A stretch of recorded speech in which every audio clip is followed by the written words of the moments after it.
Sepsis is a reaction to an infection. Basically, you could have any type of infection, and that's when you become septic, when your body overreacts to infection. With me, I gave birth. 5 days later, I was ill and I ended up back in hospital.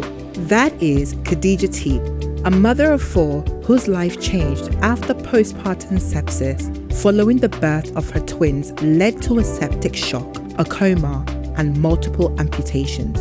A lot of people don't survive sepsis. So the fact that I'm still here, I'm able to see my children, whether I've got half my limbs or not, I'm just grateful. In this episode, she shares what survival really looked like after septic shock, coma, and multiple amputations, and how she was able to rebuild motherhood, identity, and her purpose. I'm Ezinne Asinugo-Onyeka, and this is the Goodmother Series.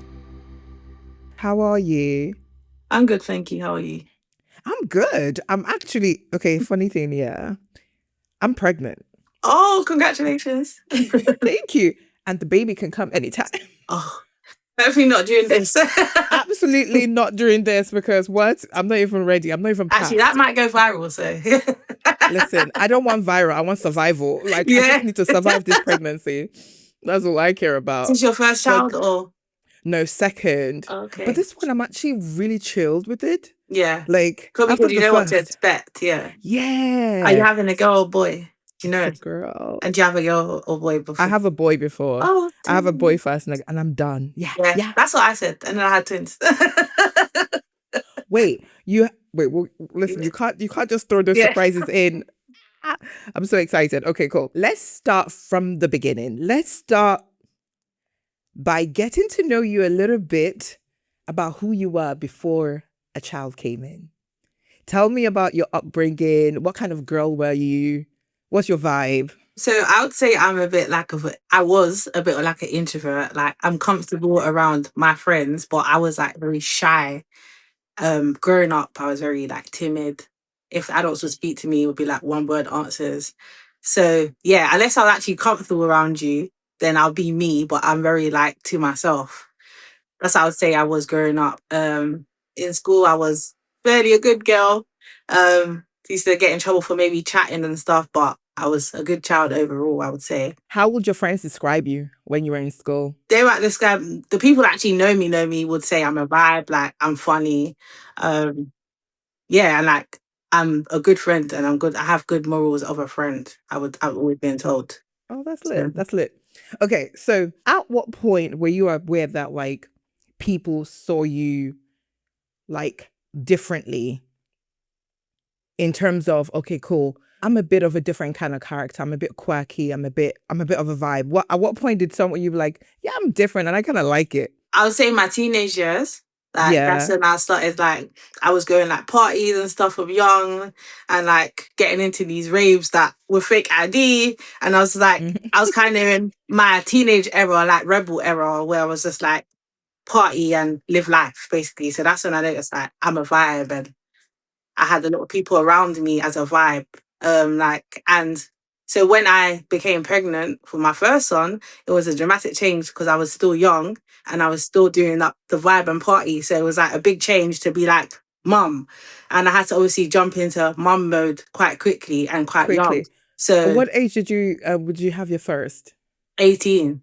Oh, okay.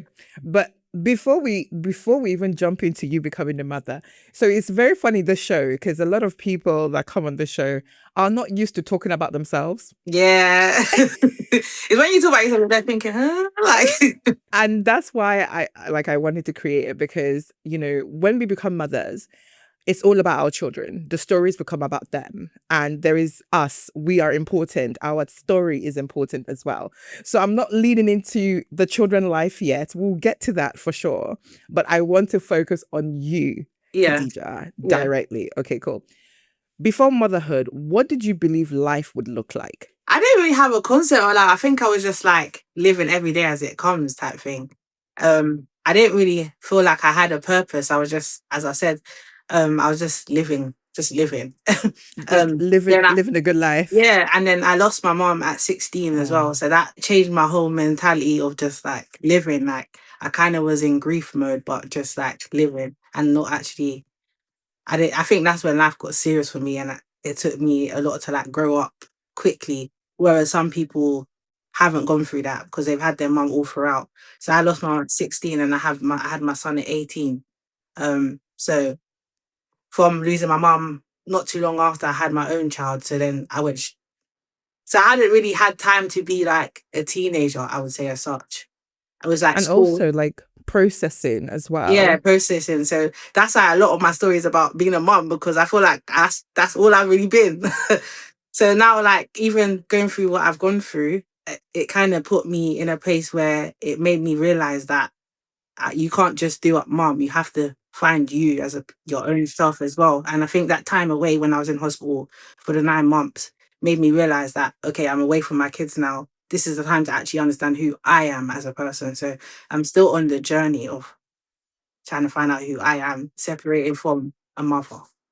But a very much of my whole identity is mother. Like, I'm a mother first before everything. That's beautiful. And honestly, we really are. And I think it commends to the kind of person you are, because from such a young age, understanding that like motherhood takes precedence a lot in our lives. And that's actually the crux of the show, because I feel like in my line of work, nobody really talks to me about my motherhood journey. Everybody's like, oh, dancer, oh, creative director. Like, but if they really looked at me, they will see like, that is literally what's in my brain, like 80% of the time, and it's nice that you identify that that's so important. And we want to talk about that as well with you as well. Okay, let's take it back to, do you remember the moment that you found that you were pregnant with your first? The Yeah. very moment. Yeah. Tell me about it. So I was at I was with my children's father, and he kept on saying that he kept on insinuating that I was pregnant because we was Why do basically, they always guess that? yeah, It's they was so no, and it was annoying. like, and my son was planned actually, and so Okay.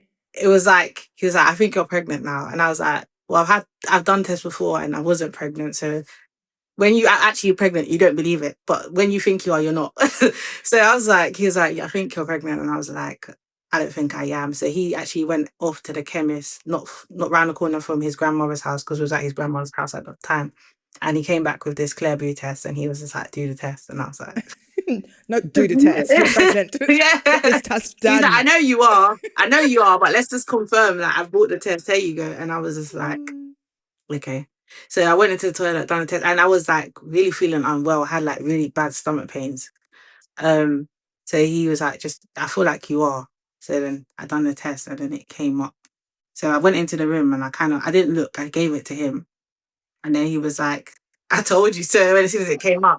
And I was like, what? And he's like, I told you so. Like, I told you he was. That's how I found out I was pregnant with my But what first. was your first feeling? Like, how did you feel when you saw that? Was that excitement or scared? I felt happy because, as I said, my son was planned. So I felt like, well, I'm going to be a mom. But then it was kind of unrealistic to me because I was like, I actually have a human inside of me growing.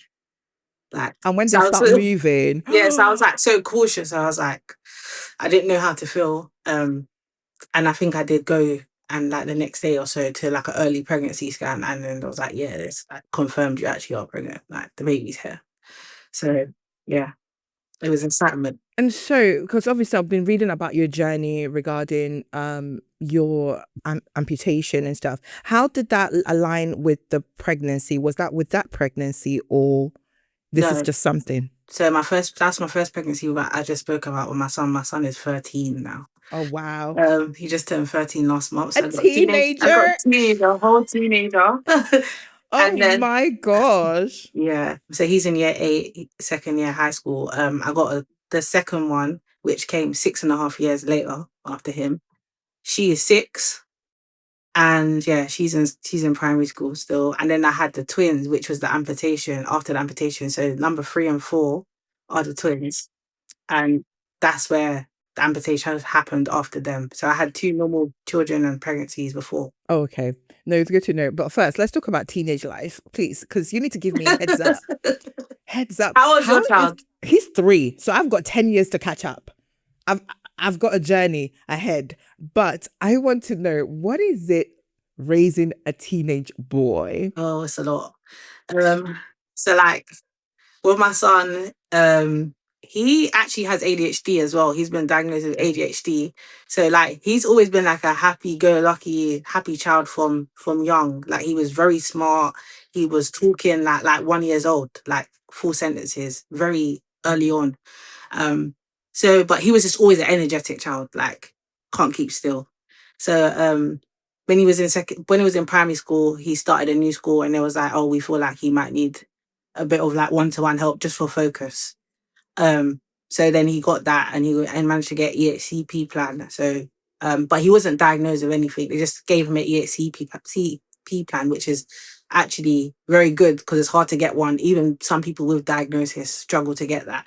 So the school pushed for it. He got a one-to-one. He's fine. He done out the whole of primary school, and then he started secondary school, and now he's in second year of secondary school. So I would say there was a big difference in his behavior when he started secondary school, because that's when they actually make their friends. They're a bit grown now. I'm still dropping him to school and picking him up, but a bit more independence. Like sometimes I'll make him meet me somewhere, and just give him that level of like trust. I still don't fully trust him, not him, but like the world, to let him go and travel school by himself. So I would still pick him up and stuff, but like I would say them finding their friends and whoever they mix with, it kind of changes. And a lot of people who have teenagers say that they notice a massive difference when their child starts secondary school.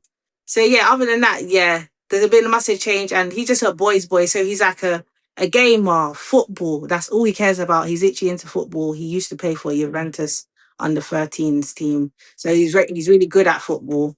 So I'm just obviously the world that we live in is very hard and difficult raising teenagers and making sure they stay on the straight and narrow and don't mix with the wrong child to get themselves in certain problems. So that's where I'm at now, of just like making sure stays on the right path, he stays on his football career and he makes it that way and he doesn't mix with the wrong people. So that's a big worry to me. But overall he's a good boy. He gets his work done and he's focused on his football, and yeah, he just loves gaming. So it's every day screaming on the computer to his friends. That's the problems I have with him. I'm like, can you be quiet, please? And he's like, no, that they took my Roblox or something. I'm just like, Not the it's not Roblox. real. It's not real. It's not real. We're dealing with real life here. Don't worry Listen, about your black Roblox. parents will Yeah. always black parent. They will always remind you it is fake. Yeah, I'm like, it's not real, you know that. And he'll be actually upset and come to me like, Mom, but he broke my house. And I'm like, it's not the real house. And you're probably crying in front of me and this ain't real. Oh But my yeah, I'm gosh. glad that he's at that stage where that's how I always say to my children, like, never want to grow up, because I wish I could be back there when the only worries I had was someone mashing up my house on Roblox or Fortnite. So Listen, yeah, I wish you would, like, how old are you? Because I think we're about the I'm same. 31. Okay, I'm 30, well, I'm 36 this year, so I'm 35 at the moment. Yeah. So I can also remember trying to be older so quickly. Yeah, I wanted to be back. I wanted to be older so bad. And I'm like, So why? now So I'm silly. here. I'm like, I'm just like, it's the oh, ghetto. it's the It's ghetto. the ghetto. Bring me back to when I was 13 in school and I have no worries and I didn't have to think about bills that are coming out this month. Like, Exactly. Please don't remind me of the bills and the taxes. Yeah, it's killing me. So you talked about your son having ADHD. What is it like raising a son with ADHD and trying to find the balance between not making ADHD seem as something that hinders you, but something that is almost like a superpower? yeah, definitely. So, as I said, he had the EHCP plan from year 2 without the diagnosis.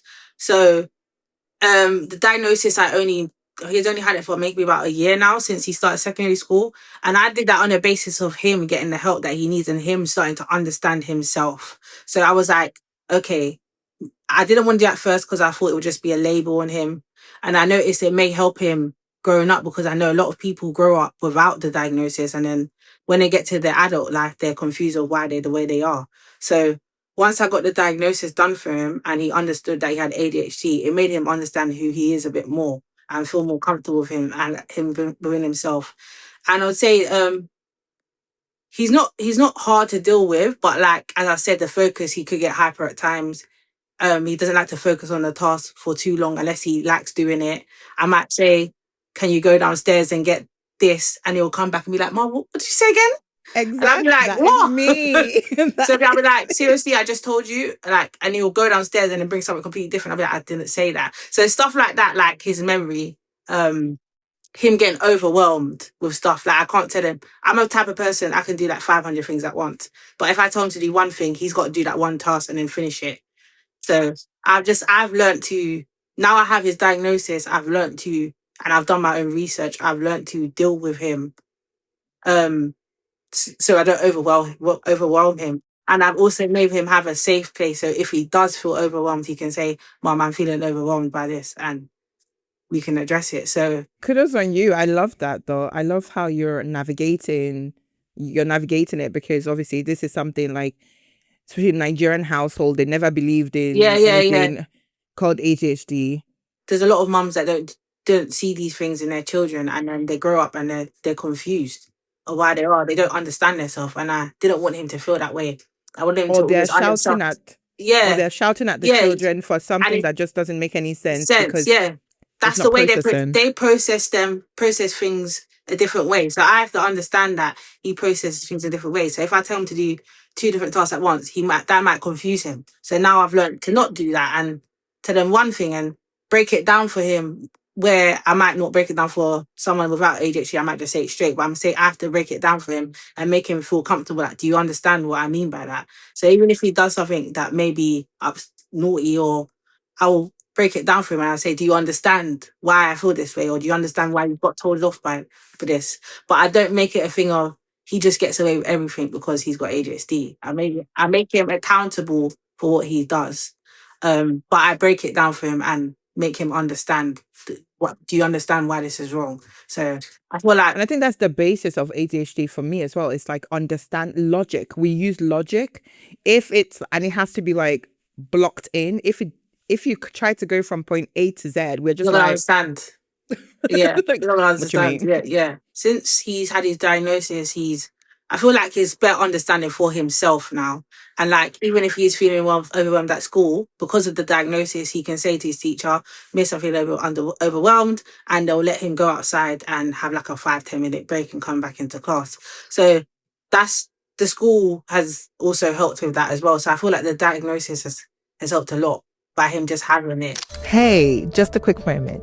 If this episode put words into something you're feeling, chances are someone you know might need to hear it too. Sharing the episode, leaving a comment, or subscribing helps build a wider space for honest storytelling and recognition. Now, back to the conversation.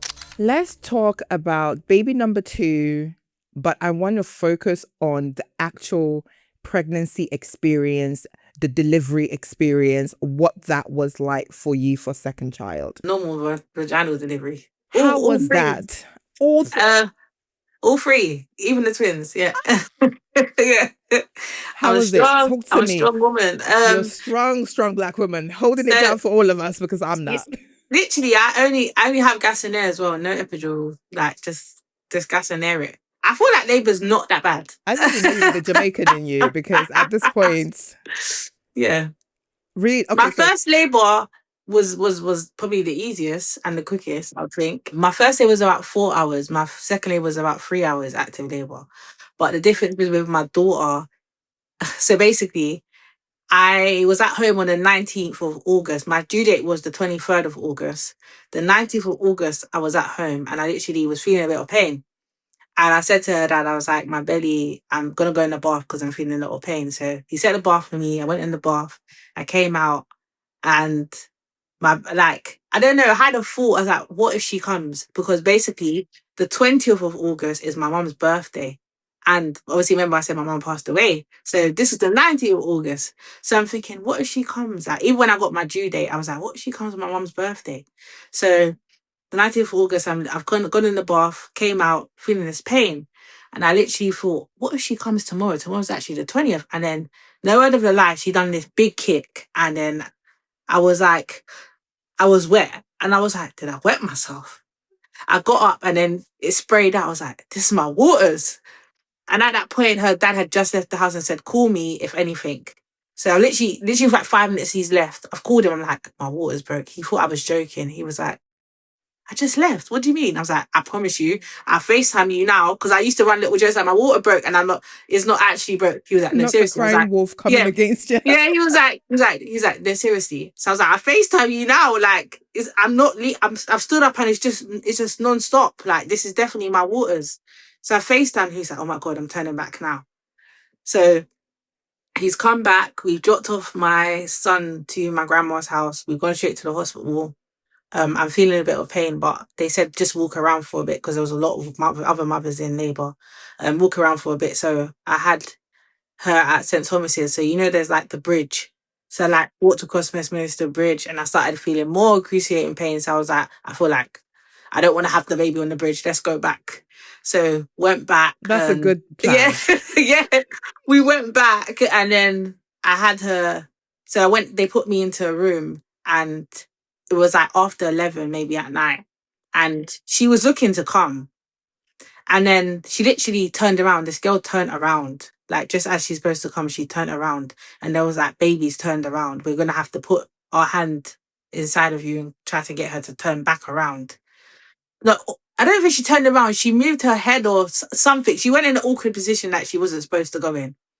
So they had to assist and like turn her basically. So this was coming up to the 12 o'clock, obviously, of the 20th.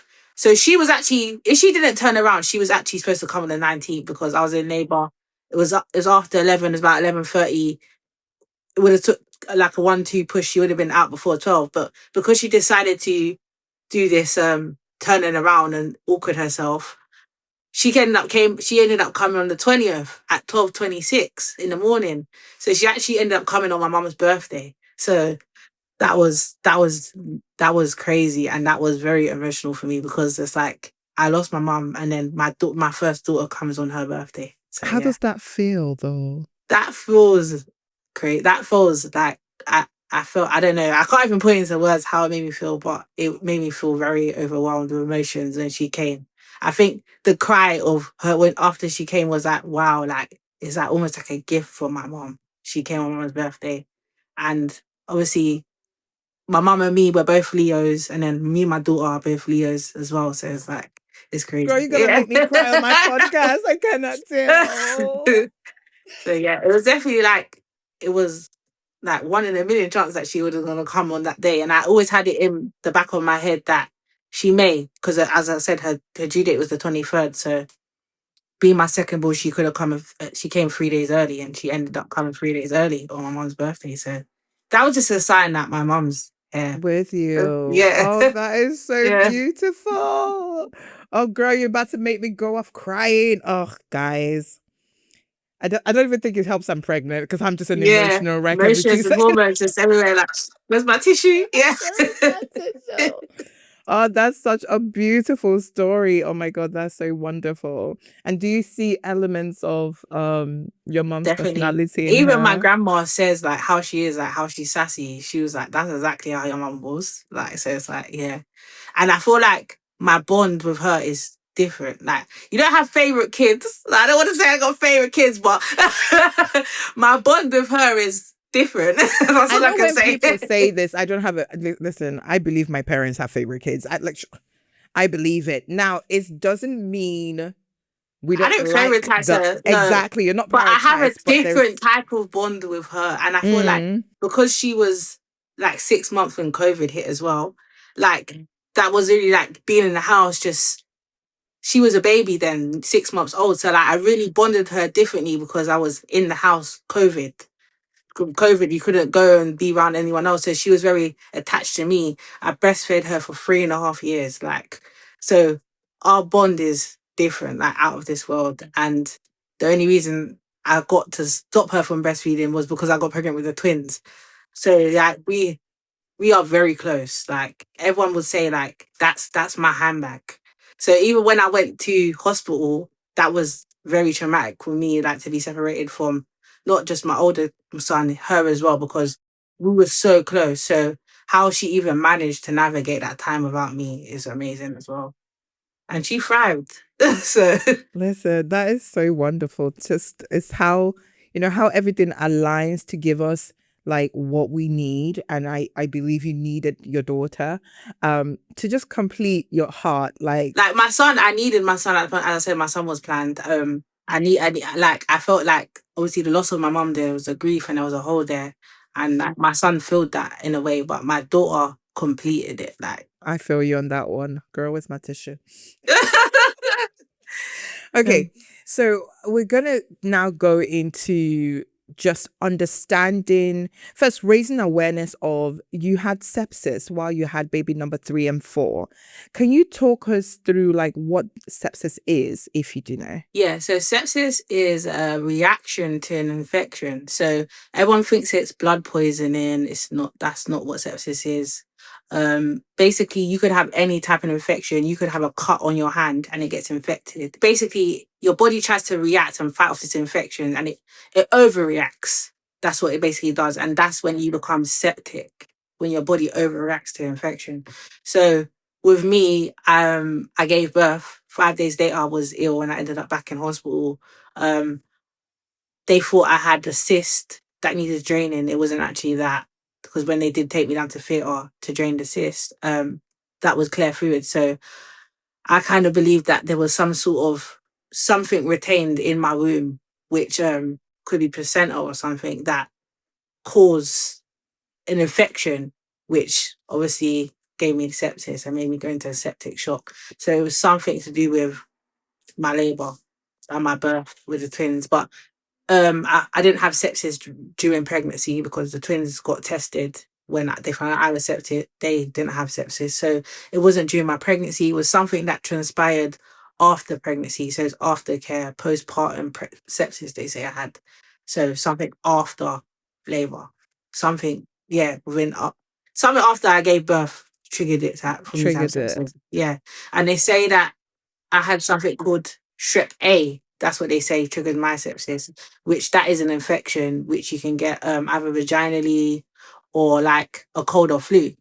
And I didn't have a cold or flu. So it has to be something vaginally and something related to you after giving birth. Wow. And when did you realize that, you know what, this is not a minor thing. This is actually something quite life-threatening. I gave birth, came home the next day.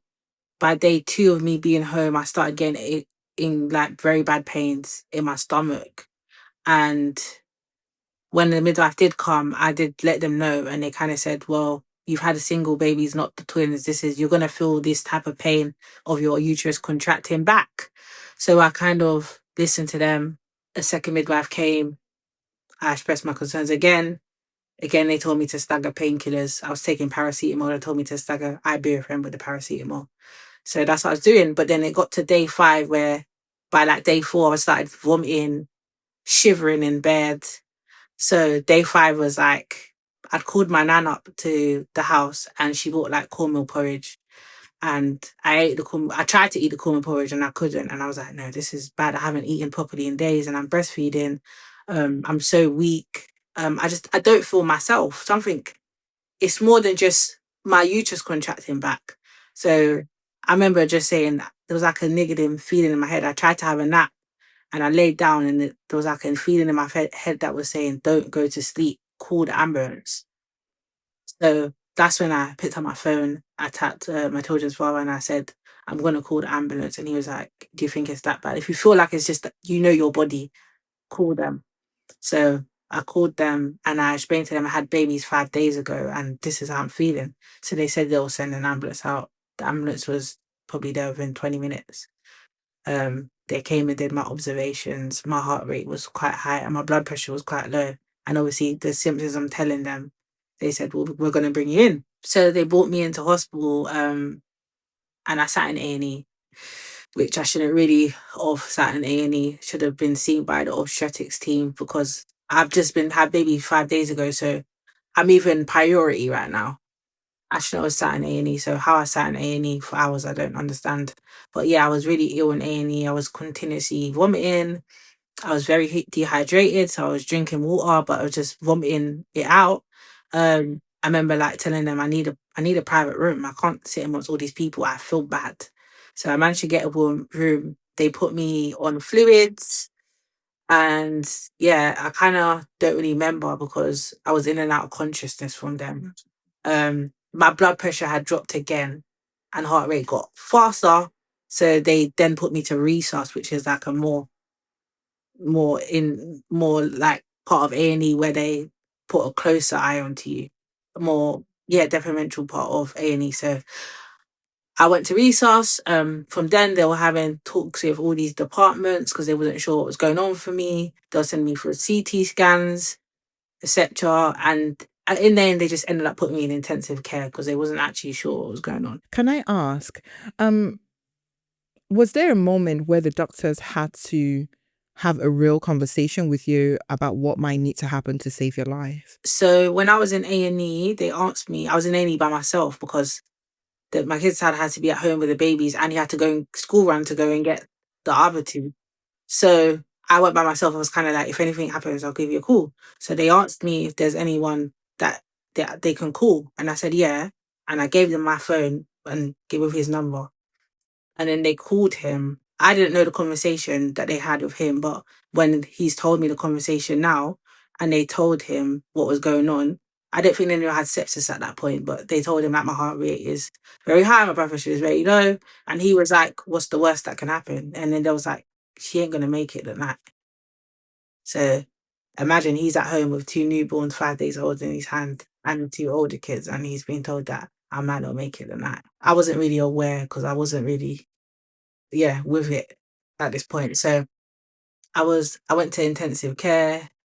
The next morning, the consultants come to me and they were saying, we need to take you down for theatre, but it's a risk to put you to sleep because your heart rate is so high, your blood pressure is so low.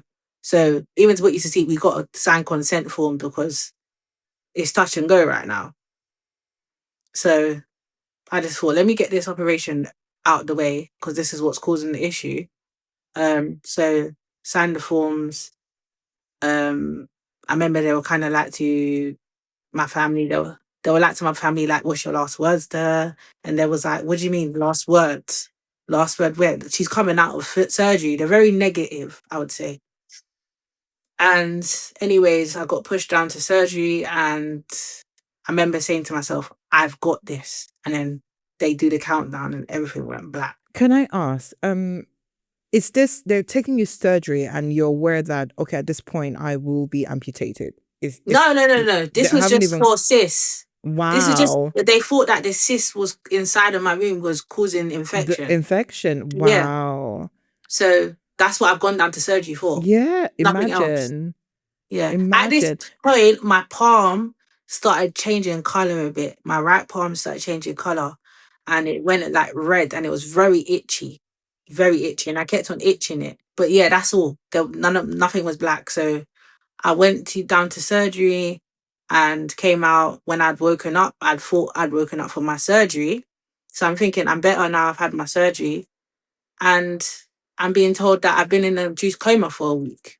So what they did is instead of waking me up after surgery, they kept me asleep because my heart rate was so high, my blood pressure was so low. So they wanted my body to recover in a coma. So they induced me into a coma for a week. But when I'd woken up and been reviewed my body, they were black. My hands were black. My nose was black. My legs and my feet were black. Did they get your permission to put you in that coma? Or did they get permission from your husband? Yeah. They're from him. He was my next of kin. So yeah, he made decisions. Even when I was in that coma for a week, he made the decision. They did two like procedures on me where they washed out my womb. By the second, this is how I know it's something to do with my womb and something retained through the labor in my womb because the second wash of my womb, that's when I started to perk up and get better. And my observations and my heart rate started to level down a bit and not be so high. So clearly it's something to do with something being left there that wasn't supposed to be there, which is causing an infection. That it wasn't the cyst because they had drained the cyst had clear fluids. So it couldn't be, that wasn't infected at all.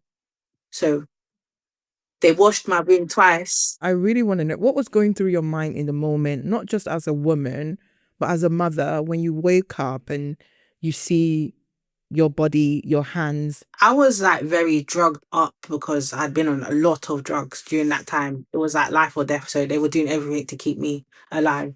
So I was very drugged up. I didn't really understand what was going on. But I never had it in my mind that I was gonna have amputations. I always had it in my mind that basically a lot of it looked like scabs. So what I thought it was gonna scab off, the black parts were gonna scab off and new skin would come through. But that's what I thought. I thought it would be a healing process. I didn't know it was amputation. And then how did you first find out that amputation might be necessary? So I was in intensive care for about and high dependency unit for about a month. Then I went onto the ward. And it was when I was on the ward, someone from rehabilitation center, which is the next bit where you go to learn how to walk on prosthetics. He had come and visited me and he started talking to me about, hi, I'm from the rehabilitation center and prosthetics.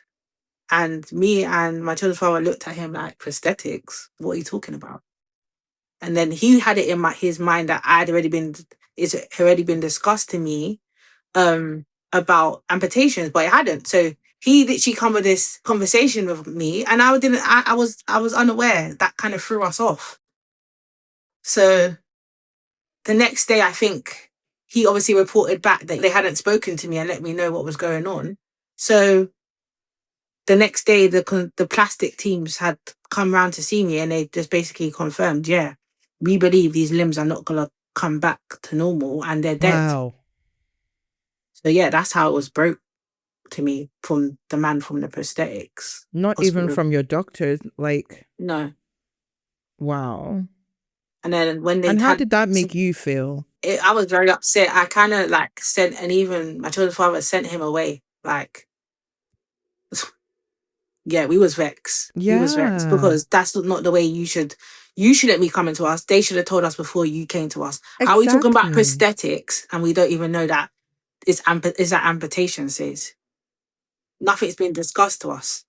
So yeah, they came and spoke about amputation. They said how what the amputation would be below knee and below elbow. They wasn't sure about my right hand because my right hand was kind of scabbing off. So they wasn't sure whether they were going to take the right hand as well as the left hand or just take the left hand. And I was just like, well, I believe in God. So I'm going to see how much my body can heal. I'm going to pray every night. So I was just hopeful and trying to see it doing like I tried to do as much as I can do, like drink the herbal stuff and try to do as much I can do to avoid amputation. Because in my head I'm thinking, I'm a mother of four. How am I gonna do this? Yes, I was gonna ask, like, your children must have been on your mind. How am I gonna be a mother with less limbs? It doesn't make sense to me. So I said no originally to amputation. That was in May. And then I didn't agree to amputation until August. August the 22nd, 2 days after my daughter's birthday, I had the first amputation. And then that was separated. That was into two parts. So the first bit, they got rid of the dead parts. The second bit, they made the stumps and they removed the fingers on my right hand. So I have a right hand, I have a palm, but no fingers. And the amputation on my left arm is below my elbow and my legs below my knees. So yeah, I wear prosthetics. I wear two prosthetics on both legs and prosthetic on my left arm that looks like an arm's like for aesthetic reasons. It doesn't really do much. And then I just use my palm to navigate everything else. But hopefully I will have in the future, um, I will have like robotic ones. That's what I'm discussing now and trying to go down the path of because I even had another operation last year where I went back to the hospital that this all happened that which was a bit of a PTSD moment. But they basically said the way my hand was on my right hand, it was all like stuck together. But I have a bit of a thumb where I can move. So what they did is they separated that so I could have a bit of a thumb for grip. So they took like a blood supply from my groin and put it under the microscope and then transferred it to my finger. So it's a moving thumb, basically. So that was another big operation I had to do last year in May. And the whole point of that was to have grip. So have like a little farm and have grip. But it hasn't really given me that. So yeah, so I'm still trying to navigate and process and adapt to grip. So I have to like hold both hands together and hold to get grip. Whereas if that was deep enough, I could maybe like hold a pen in that bit and do my zips up and stuff like that. So yeah, it didn't really help. I've still not got it's not deep enough basically for grip. So I'm still trying to go through the process of seeing if there's something they can do. They did say that there may be like robotic digits that they can give to me where I would have like where it would be like a sensor on my wrist and it will sensor the movements and the fingers will be able to move. So yeah, it's just all a process. I'm still quite new into this. I'm only my twins are 3 next month, but I'm like 2 years into all of this. So You talk about the physical reality and the shifts that had to happen. How did you manage the emotional shift? I feel like I've been on like like they say flight or fight mode. Like I've just been on a fight mode, and then I haven't really. Sometimes I don't actually deep what I've been through until like I maybe watch back like a podcast I've done, or I read back an article I've done like in a newspaper or magazine. I'm like, wow. If I read this and it wasn't me, I'll be like, wow, this woman has been through it. Yeah. But because I'm actually going through it, I'm just going. I'm not trying to. I haven't really stopped. I've just because I can't stop. I feel like if I do stop, that might mentally mess me up. So I'm just trying to like just adapt and navigate the new and just try not to dwell on it so much and I've just kind of seen it as a new leash of life and a purpose. Like I'm here for a purpose, a reason.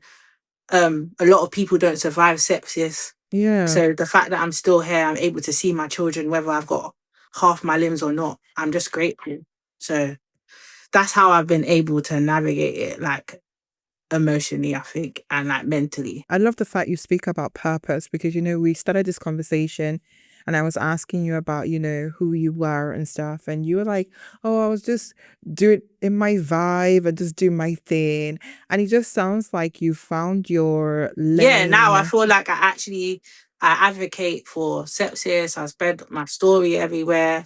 And like maternal health as well, Black maternal health. I work with the Motherhood group now. They've asked me to be a part of their Mums Advisory Board. Beautiful. So anything comes up for them, they can put me to speak at events and stuff. I also work with another charity called Elite Midwifery Services, which is up and coming as well, which is a service for Black and other ethnic minority women to help them throughout pregnancy and postpartum. And it's a free service. And it's Black midwives that run it as well. So they've had years of being a midwife. So it's always good to have someone from the NHS that actually have experience within this and they're running a charity because they actually care about and they have the experience behind them. So they want me, I'm an ambassador for them Oh, that's wonderful. during my story, obviously. And I'm also a part of which is still loading up. We're doing like a WhatsApp group where I'll be running where I basically women can join and I assist them maybe like questions throughout their pregnancies and stuff that I can give a lot of answers due to my lived experience. So yeah, just helping them and creating this platform for them to come and speak to if they have any worries through their pregnancy or postpartum. I can put them to the right services they need and etc. So yeah, that's all a part of the process and we're loading that up. But I'm just glad to help other Black mothers because I see a lot of Black mothers, especially mothers in general, but a lot of Black mothers are suffering um, negligence basically. So just to be a part of that, I feel like that's a purpose and I can use my live experience and help others. I've had people come and message me and say, because of your story, I gave birth and I had these symptoms that you said, and I went to get checked out and I actually had sepsis, but I caught it early. So thank you to you for you spreading your story. And that's Exactly. all I want to do. If that helps one or two people, that means I've done what I need to do. And I've helped people not initially not go through what I've gone through. That's it. That's the Well whole done reason. to Because you. as I said, I'm an introvert and I'm very like to myself, and only my friends and my close people will know me, the real me and the fun and the loud side. So even to come out and tell my story, that's put me out my comfort zone. Even speaking on podcasts, even doing certain things that like speeches, I've spoke at certain events, and even the motherhood group one tomorrow is going to be like 500 plus people. That's like the most I've ever spoke. But I've really become confident, and yeah, I feel like as I said, like I have a purpose now behind me, and it makes me happy, like spreading my story, but also helping others. Yeah, absolutely. You're helping so many women out there, even women that just are not fully versed on advocating for themselves, especially in these scenarios. So thank you, you know. I wanted to ask you, what is the biggest misconception people have about motherhood and disability? I don't feel like they spoke on it a lot because even I'm as a sepsis survivor, I've always tried to look for like mothers that are sepsis survivors and maybe a quad amputee or amputee and how they navigate. There might be representation of like disabled mothers in wheelchairs, or I've not come across a lot that are amputees and maybe black as well. A lot of black people don't really come on the internet with their story. But then when I put out mine, a lot of black people have reached out to me. Like I've not met another black amputee. And I'm a mum too. So I've by me putting out my story, I've met other people and I've like we can relate now and talk and yeah, but a lot of it is just been like my own research. So yeah, I wouldn't say yeah, a lot of people don't really, when it comes to disability and mothers, I don't feel like it's shown a lot, to be honest. Like the motherhood element of stuff, not necessarily they show the disability, but they might not show the intricacy, how they navigate. Okay, so we were talking about your people's biggest misconception about motherhood and disability. We identified that it's not, there's talk about disability, but not a lot is shown about how it navigates with motherhood. You know, you have spoken about your dream of having your own content creating, but you're still trying to figure that out for yourself. I think what I want to ask next is, how do you define, because honestly, talking to you, I feel your strength. That's one of the things that's like it coming to me. Like I feel a lot of your strength. How do you define your capability as a mother, separate from how the world sees it? She was like very good with her intuition as well. Like, if anything, if she had a dream that her friend was pregnant, that friend was pregnant. So she actually said to me when I was pregnant with my second daughter, I think you're having twins. Like, I had a dream of having twins. So when I had my second daughter, she wasn't a twin, she was a normal baby. So the fact that she passed away and she was pregnant at the time and I was just about to tell her, but I was waiting for the 3 month period. I didn't tell no one apart from like his immediate and my immediate family knew that we was having twins, but no one knew that I was even pregnant. I always wait till like 3 months. So her baby shower happened and I couldn't make it because I was so ill. But I remember saying to her, like, I'll meet up with you soon. And then like 10 days, like the next week or so, I think it was like maybe like a week to 10 days later, she passed away. So I didn't get to meet her and I didn't get to tell her that I was pregnant with twins. But I always remembered she said to me, you're going to have twins. I had a dream you had twins. But it wasn't that pregnancy. It was It was this the next pregnancy. one. So I was just like, that's the point that I was going to make. So Yeah, no, yeah, it's like she always fine. said, yeah. So how do you define your capability now as a mother? Because I was just saying that how talking to you, I just feel a lot of your strength, and it's almost like you can achieve anything you set your mind to. Do you feel like Definitely. It's all mindset. it's all mindset It's all for you? mindset. If you sit there and feel so, like I could have went down the path of sitting there for, and a lot of people say to me, "You're strong," because me, I would have jumped off the out of the hospital window. Like I hear that all the time.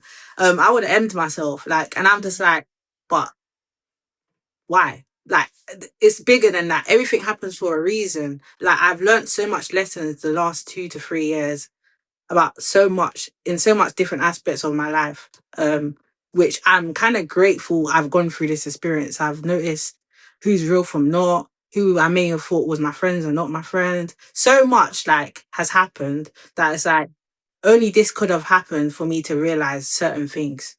I like certain people are not for me and stuff. So I think from the onset, like when someone can see you, they'll probably be like, "Oh my God, this has made you stronger." I think something I would like to know is how has your journey also kind of made you a bit softer? definitely, like, I would say, like, even having my children, I was like, when I've had my first child, I was like very like a rock. Remember, I lost my mom at 16, so like I was like a rock. I didn't really show emotions, but like this period of me like being ill and losing my limbs, I really tapped into like my feminine side. I'm not as masculine as I was, and yeah, I just want to live soft girl life now. Like, I deserve it. So now I'm in like my soft girl era, and I'm like really tapping into being a woman, I would say. That's beautiful. And like, do you feel like there's a lot of pressure on you to perform motherhood perfectly or imperfectly because of your disability now? Well, I feel like I kind of put myself down sometimes because I'll be like, oh, there's stuff that I could do that my other two might have seen and experienced me doing, and the twins haven't had me in that form.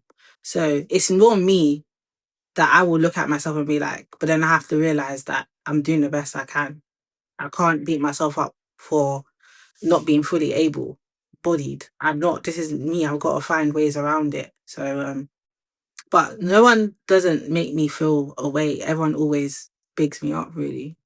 But just, yeah. And as you should look, I have the limbs and I'm still struggling. Yeah, they would say that. Like, people with limbs don't drive. And I'm like, I've got back to driving. Look Like, at within the that. space of a year, like I said, I'm Wow. not doing this. I'm not sitting down, and I can't get on public transport because that's just too long anyway. But like wasting money on Ubers, I have a driving license. Like, why am I not gonna just get back to driving? And as I said, I've met amputees during the period. I'd met an amputee when I was in hospital. I didn't say this bit. I missed this bit. That was two of the things before I agreed to amputations. I said I wanted to see the prosthetics hospital, so they arranged a visit for me to go there. And I said I want to meet someone that's an amputee so I can ask them questions. It's all good to you guys telling me you'll be fine, and I want to speak to someone that's actually experienced it. So they got some black lady to come, and she came down, and I'm still in contact with her to this day. And yeah, she's been an amputee for 13 years. And she told me, like, I drove her. I travel with my husband. I go on cruises. I go to concerts. I live my best life, girl. You're younger than me. You're gonna be good, basically. So she made me feel more content to go ahead with amputations as well. And she told me driving. And I asked her, how do you drive? And she told me she has an adaptation on her car, and don't worry, you'll be able to go for assessment. And I was like, okay, so I can. That's a big part of my independence, like driving. Like I'm been a driver. I've been driving. I've had my license ended this month for 10 years. So like, I've always been a driver. As soon as I had my first child, I was like, yeah, I don't want my child to be on bus. Oh, me, you so too, girl. so I got my license, and my 2 year, my second baby and my 3 and 4, they don't know nothing about public transport because they've always been car babies. So yeah, like I've always had it in my head that I need to be on the roads and back on the roads, even though this has happened to me. So I pushed for that, and I was back on the road within a year after being home. And yeah, like I've just tried to everything that I thought I couldn't do, I've found ways to adapt to do it, basically. So I haven't just sat there and been like, okay, I'm an amputee now, so I'm using it as an excuse. I'm never gonna use my disability as an excuse. I'm always gonna use it as a superpower. Yeah, and you really are doing that. You talk about your children, and I want to ask, what do you want them to learn from watching you exist in your new body? Resilience, like Mm. never just like give up. Don't give up. And I always say that like my kids are a bit of give uppers, a bit like they'll play a game.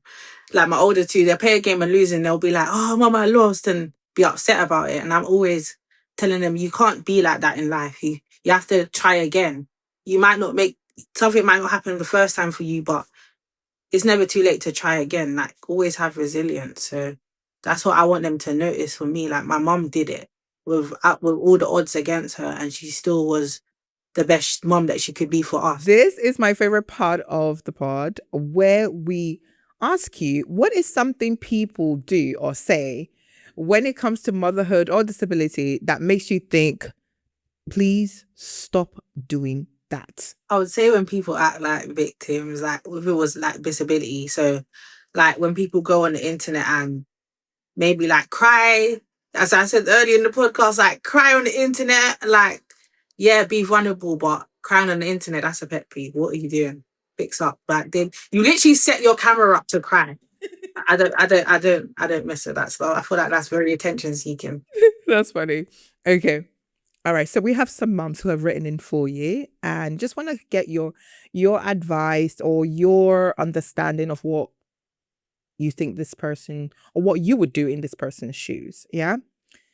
Okay. So I'm a disabled mom, and sometimes the hardest part isn't parenting, it's people. The looks, the questions, the comments like, you're so brave, or who helps you? It's like they don't see me as a normal mother. Some people even act like I shouldn't have chosen to have a child in the first place. It makes me feel like I am constantly having to prove I deserve to be a mom. My question is, how do I stop internalizing a world that questions my right to be a mother? You literally, in this life, I've realized you need to just not care what people think and say, because that will really affect your mental health. So just prove people wrong. So if people feel or like people, when I was pregnant with my twins, people were saying, "Oh, how are you gonna cope with twins and that?" And you just all, and obviously my disability, people may feel the same way. How does she cope? And you just gotta forget the outside noise and just focus and do what you're doing, and others will just see. And I feel like anyone that has anything to negative to say to someone that is doing something positive is literally just a hater. So you don't need to invest your energy into hater comments. Just do the best that you can for you and your children. That's all that matters, really. Okay, another one for you. People are always offering help, which sounds nice, but it doesn't feel empowering.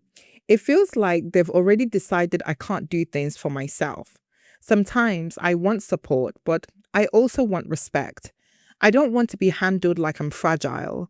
I want to be seen as capable. My question is, how do I accept help without feeling like I am being reduced? Me being an independent person before my amputations, like even now, I will try to do something without asking for the help, even if I may think, how am I going to do this? But I'll try it first so I can understand, like, and even like maybe help with the children. Sometimes I might feel overwhelmed and I might want a babysitter, but I don't feel like I should ask. I feel like someone maybe should say, oh, like I'll take the kids for a couple hours or something. So I can understand how that person feels and how they don't want to ask for help because it sometimes makes them look less capable. But if you need that space and that time, like, and I feel like a lot of mothers do, like in order to be a great mum, I feel like we need that time alone just to be ourselves. So don't feel guilty or don't feel less than because you've asked for help. Everybody needs help and it takes a village. Like whether that's someone that you trust, your in-laws or your immediate family, you should have someone that you feel comfortable enough to ask for help, basically. Like don't try to be this strong person and yeah, just be vulnerable to people that you trust, I would say. That's really good. Absolutely. Another one for you says here, every time I do something normal as a mom, people call me inspiring. If I take my child out, or if I cook, or if I show up, suddenly I'm a motivational story. But I'm just living my life. It makes me feel like people don't expect much from me in the first place. How do I exist without constantly being turned into an inspiration instead of just a person? Oh, I feel that one. I feel that one because like people actually act crazy in my inbox. Like, oh my God, like your inspiration, you're so strong and you're a queen. And I'm grateful for all the comments, but it's like I'm normal. So even sometimes like I've met people and they're like, oh my God, you're Deesh, like you're the amputee, I've watched you on TikTok, and they act kind of like starstruck, but I'm like, don't act like that. I'm just a normal human being. Yes, I want to be known for my story, but and yes, you may seem as inspiration, but sometimes I just want to be treated like a normal person. So 100% understand that. And I don't know how you would possibly change. That's how someone views you, you got to just take it as a compliment, really. If they view you as an inspiration, everyone's an inspiration for someone if they're doing something good. So if you're seen as an inspiration, just take it as a compliment. But yeah, always stay humble, I would say, because I'm humble, and people are like, you're a bit too humble than what you need to be. You've been through a lot, so be a bit more. And I'm like, no, I'm humble because at the end of the day, I'm not going to forget where I came from or who I was before this happened. Even if I do blow up or go viral on the internet, I'm still me. I'm not going to let that fame get to my head. Oh, that's wonderful. Okay, another one here. Some days I feel strong, confident, and fully capable. Other days I hear all the voices, the doubts, the assumptions, the fears that maybe I'm not enough.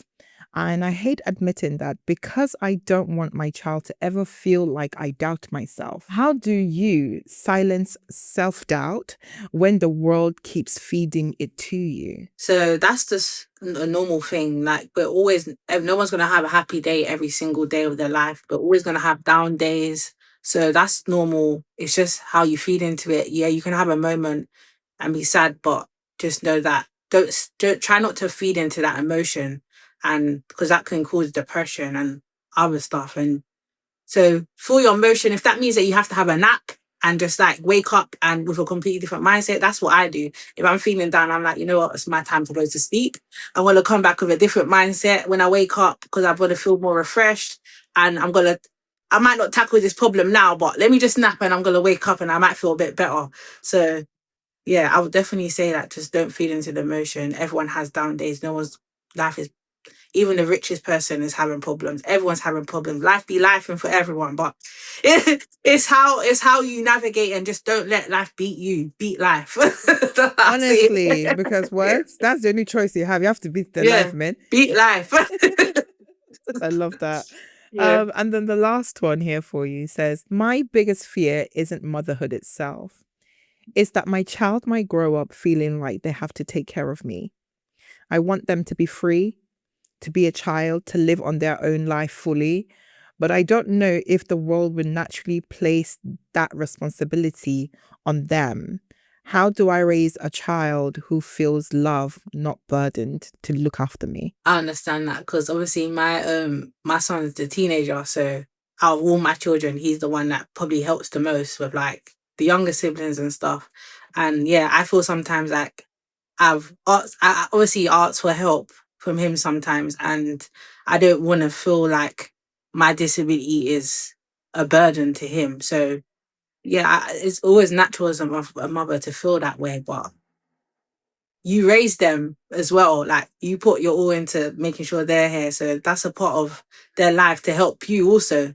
Like that's your family. Do you understand? So you shouldn't ever feel like a burden to your children. Yes, you want them to live the childhood that they deserve and not feel like they have to, i.e., like there's some kids that grow up and they're like, oh, my mom just let me look after and I raised my siblings. And that's what you don't want to do, and them to build resentment from you, like they never got to live their childhood. So yeah, never feel like a burden. Make sure that they're still being a child, but also don't make them feel like a burden to help you because you're their mother. You brought them there. Without you being here and you giving birth to them, they wouldn't be here. So they have like a certain loyalty to you to help you out as well as I'm sure your active mum, and you help them. So there should just be a level of understanding with your child. So I have that level of understanding with my teenager, and I've spoken to him. There may be some things that I need help with, and you are the oldest. So if you are feeling overwhelmed, that you're feeling like you can't do it, say, Mum, I'm feeling overwhelmed. But we have that relationship where it's never going to be a burden for him, because if he is feeling overwhelmed or he's feeling like he can't do something, he's never forced to do it. That's really good. Okay, so as you're a mum, we touched briefly on this, because you're doing so many things, but how can we support you, Khedidja, as a mum? What is it that you're doing? You're doing a lot at the moment, but what? So me personally, Yeah. I actually have a podcast myself coming. It's called The Nice. Survivor's Seat. And it's Ooh. loading. It's also my co-host is my cousin on my mum's side, her mum's side, and her cousin on her dad's side. Has been a sepsis survivor as well, and he's an amputee, quad amputee.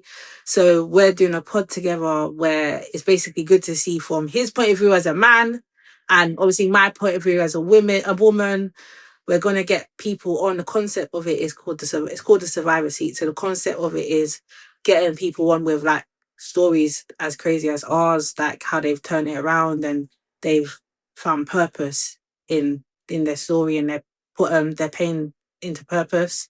So yeah, that's loading. So that's everyone can support me by subscribing to the channel. There's no content yet, but we will start probably next month. We're gonna start doing some filming for it. So that's a way that you can look at my journey. You can follow me on TikTok and Instagram. So you can follow me on my TikTok journey. I'm trying to do, as I said, more content with my children, day in the lives of an amputee mother, and just how I navigate. People want to know how I drive, how I do this, so I'm going to be doing some content. Definitely tapping into my content era this year. That's good. Yeah, I have like a few good like podcasters that I've been on recently that are loading up that you can, if you obviously follow me on my socials, you'll see me post it as well. So and I also have everyone always asks, how can I support you as a family? I have a GoFundMe also that I can give you the link from. Please. And you can, if you want to donate to my GoFundMe or share it, my story's all there. I update that regularly as well. Well, I try to. And yeah, people donate. And at first, the goal was 50K, and I made it. I made 50K. Wow, that's beautiful. So I upped it to 100K, and nice. Yeah, now we're on the road to 100K. That is wonderful. Thank you so much, Khedidja. We're about to close the show, and we have a ritual on how we close the show. And it's simply our guest gets to close the show for us. Yes. So, and you close it in one... I can't wait. And you close it in one simple way, which is by finishing a sentence for us. Are you ready for the sentence? Yes. The sentence is, a good mother is... A good mother is a present mother. I love that. A trying mother. A trying there's so much, but yes. Yeah, a present and a trying. From your present and your trying, that's your best. That's your best. Do your best. There's not an example or pamphlet or to be a best. You just try your best. I feel like everyone's trying. Everyone's freestyling this adult life, let alone motherhood life. So yeah, we're just freestyling. But as long as you're a trying mother and you're present, you're okay. You're good. You're good. I love that. Your kids are well. Yeah. Thank you so much, Khedidja, for joining us on the Goodmother Series. It's been such a pleasure talking with you.